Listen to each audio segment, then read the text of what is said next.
Pernahkah kamu merasa sedang berbicara dengan seseorang dan meskipun kata-katanya terdengar meyakinkan, ada sesuatu yang terasa salah? Seolah-olah ada pesan tak terlihat yang melayang di udara, sebuah kebenaran yang hanya bisa kamu tangkap, sementara orang lain tampaknya buta. Kamu tidak gila, kamu juga bukan pembaca pikiran.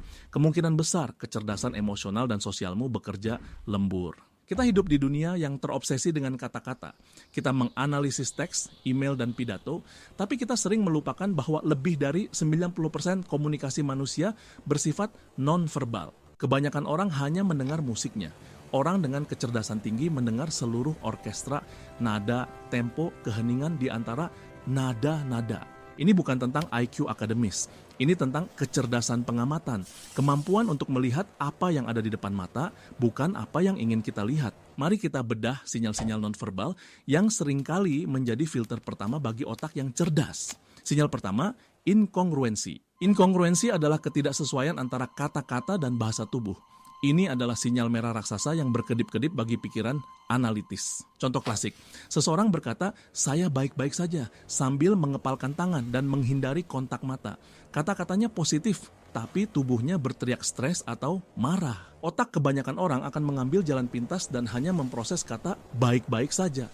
Mereka ingin menghindari konfrontasi atau ketidaknyamanan. Otak yang sangat cerdas tidak bisa mengabaikan data yang bertentangan. Ia melihatnya sebagai teka-teki yang harus dipecahkan.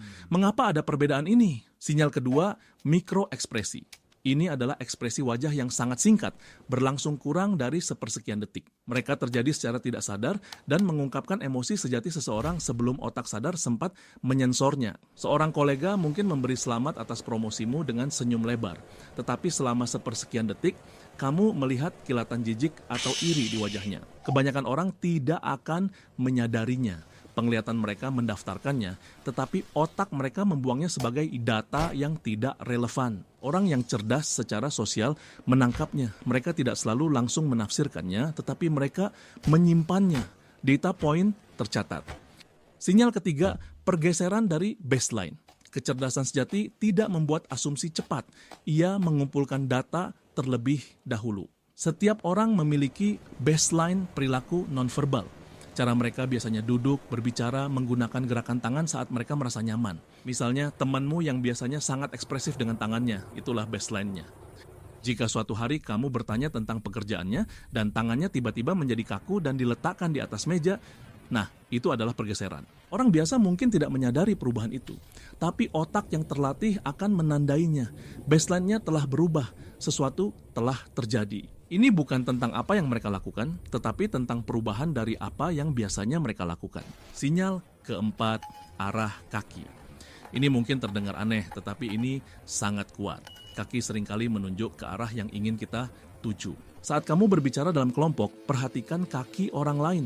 Kaki mereka seringkali tidak menunjuk ke orang yang sedang berbicara, tetapi ke orang yang mereka anggap paling menarik atau berkuasa dalam kelompok. Jika kamu sedang melakukan presentasi penjualan dan tubuh, serta kepala klien menghadapmu, tetapi kakinya mengarah ke pintu,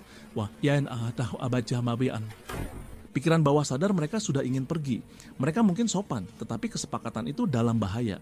Ini adalah sinyal untuk mengubah strategimu sekarang juga. Sinyal kelima, cerminan atau ketiadaannya. Ini disebut mirroring. Secara tidak sadar, kita meniru bahasa tubuh orang yang kita sukai atau setujui. Jika kamu menyilangkan kaki, mereka menyilangkan kaki. Jika kamu bersandar, mereka bersandar.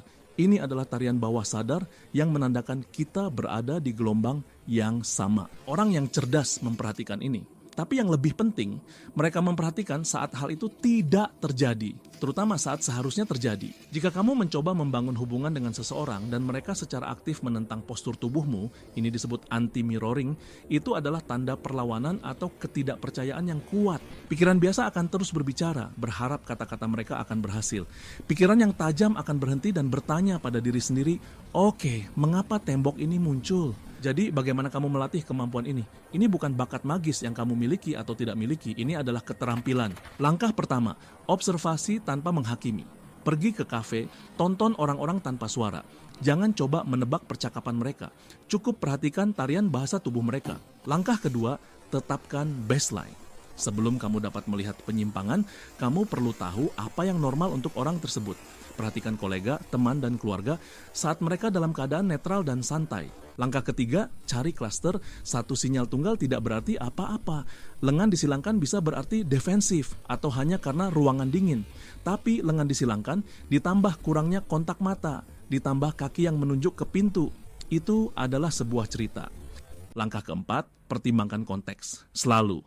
Seseorang yang gelisah dalam wawancara kerja itu normal, seseorang yang gelisah saat ditanya di mana mereka tadi malam, itu konteks yang berbeda. Terakhir, dan yang paling penting, verifikasi secara verbal, kamu bukan detektif di film. Tujuanmu bukan untuk menangkap orang, tetapi untuk memahami mereka. Jika kamu merasakan adanya inkongruensi, jangan menuduh.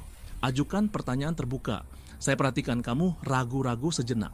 Ada sesuatu tentang proposal ini yang membuatmu khawatir. Ini mengubahmu dari pengamat pasif menjadi komunikator yang aktif dan berempati.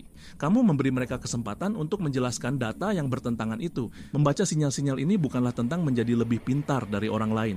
Ini tentang menjadi lebih selaras dengan mereka. Ini adalah pergeseran dari mendengarkan apa yang dikatakan orang menjadi memahami siapa mereka pada saat itu.